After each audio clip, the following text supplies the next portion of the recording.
Okay, I'm going to show you a really quick, easy way that you can do your baked potatoes in the microwave, and you don't have to puncture holes in the potatoes. We'll take a half a cup of water, and we're just going to put that in the base of our 3-quart stack cooker. You can also use the more shallow section if you desire, but I've got all washed and cleaned. I've got 4 baking potatoes. And just place those in there. And then we're going to put the cover on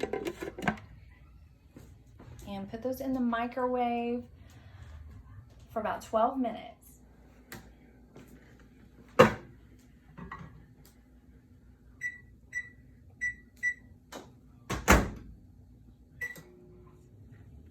remove the cover.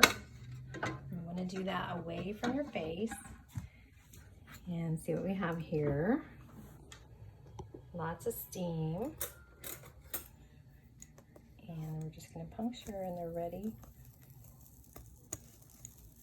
If they're not ready at that point, you can go ahead and give them a few more minutes.